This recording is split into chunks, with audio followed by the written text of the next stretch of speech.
Welcome to Kemi Talks. I'm Kemi Olunloyo in Lagos, Nigeria. It's the 29th of September 2021. I'm talking about Precious Chikwendu, Femi Fani-Kayede's ex-wife, and the triplets' education.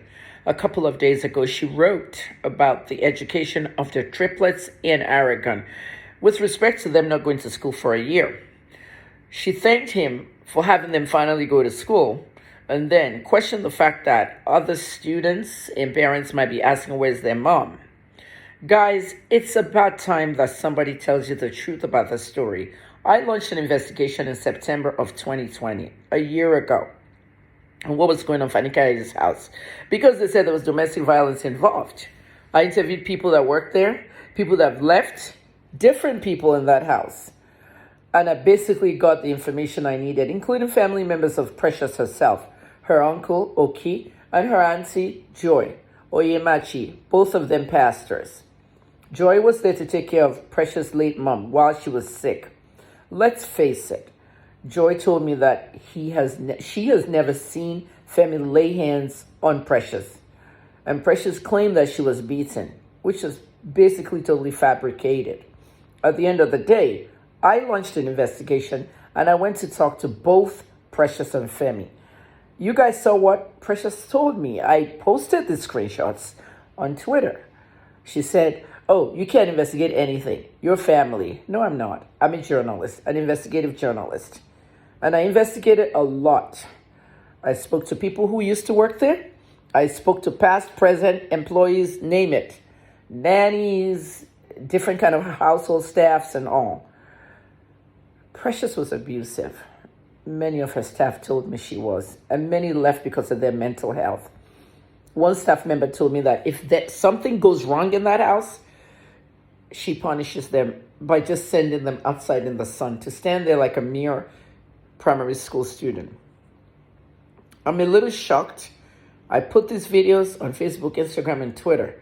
You guys can see it on my YouTube Kemi Olunloyo TV. It's there. But many of you refuse to watch those videos. Instead, you prefer to read all the garbage she's writing on social media. She prefers to take all her stuff to social media. Precious has full access to her children. She's allowed to come to the house and visit her children. She has not made that effort for 1 year. She gives the world an impression that they took the children from her and they're barring her from seeing the children. That's not true. The courts gave her supervised visitation. She needs to go visit her children. Nothing has moved in that house. An entire wall in their living room is filled with her pictures. Femi did not move pictures or take anything down. Psychologically, it can affect those children. They might think their mother died or something. Nothing has moved. Everything's the same. I stood in the kitchen with the staff.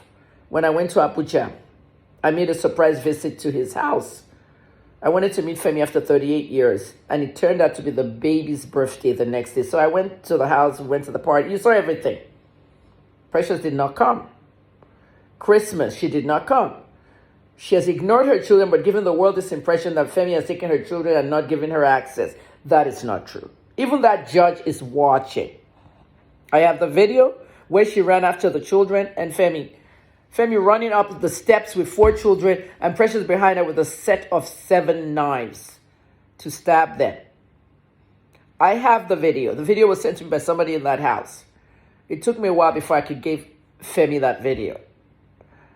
Because if I post that video, it'll go viral and it will affect those children forever. There's no way I will remove that video and then I'll say, okay, it's been removed. No, it's gone everywhere. You saw the Baba Jisha one. The minute you post it, everybody has taken it. At the end of the day, she was given an injection, taken to the hospital, diagnosed of schizophrenia. Precious wakes up in the middle of the night and drives all over Abuja. One night she was caught in bed with a married naval officer. You guys have seen my investigation on that. Even though her auntie, the pastor, Joy Oyemachi, says there's nothing wrong with her, that she knows what she's doing. But she was diagnosed of schizophrenia. She was given medication. And she begged to go home and come back to clinic as an outpatient. But she never came back to clinic and she never took her medicines.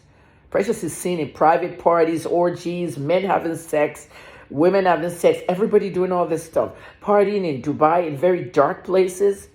Partying in Abuja all over with big men. And this Lagos. She's always in Lagos. But she has not gone to see her children. Precious filed some court documents against Fanny Kayode. Guess what? The documents were forged. Many things were forged in there. I think 2 or 3 people helped her with that forgery. One of them is at large. The police arrested some. She was invited. The one at large is Emmanuel. Well, guess what? Emmanuel has never even been at large. She harbored him. You harbored a criminal, huh? Precious planned all this stuff. Emmanuel, the master forger, was staying with Precious. She told him, this is the safest place you can be. Nobody's going to come looking for you. Well, something went wrong. Emmanuel stole. Stole dollars, stole jewelry, and everything went haywire. Precious went to the police to report Emmanuel, somebody she was harboring, a criminal. She forgot about that part. When Emmanuel was arrested for the dollars and the jewelry and even 3 underwear, panties, Precious pants, the guy stole 3 of them. What do they do with pants? They're going to use it for money rituals. At the end of the day, the guy told the police, okay, so I'm wanted. Here I am. This woman has been hiding me. They now invited Precious. She's supposed to go to the police department. There's a lot going on in her life that you guys don't know, but she's busy posting on social media, oh, that her children haven't gone to school. Those children were homeschooled because of the COVID thing last year. Femi spent millions of naira on homeschool teachers, private teachers, to educate the children. Millions. And then he travels all over the place. She's allowed to come visit them. She has not made that effort. The only time she's not allowed to come to the house is when Femi is not there, when he's traveled. Now, at the end of the day, supervised visitation, it's your house. You can go around, blah, blah, blah, but she wouldn't go there. That's what I'm telling you.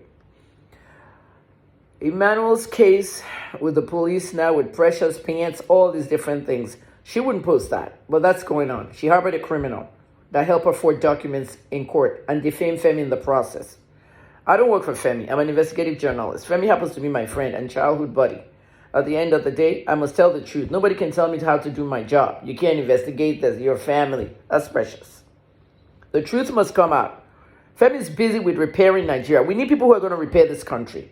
And if it means that Femi has to travel to several governors, build bridges, join Buhari's government, whatnot, or APC, whatever, we need Nigeria fixed. Precious, you're a distraction. You need to stop. You need to focus. You need to go and see your children.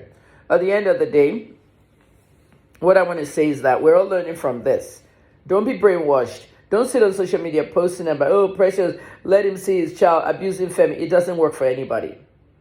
It really doesn't. You have your own problems. Your parents are fighting. You're fighting for Precious. Your siblings are not talking. You're fighting for Precious. Focus, people. Precious, go and see your child. Okay? Go and see all your children.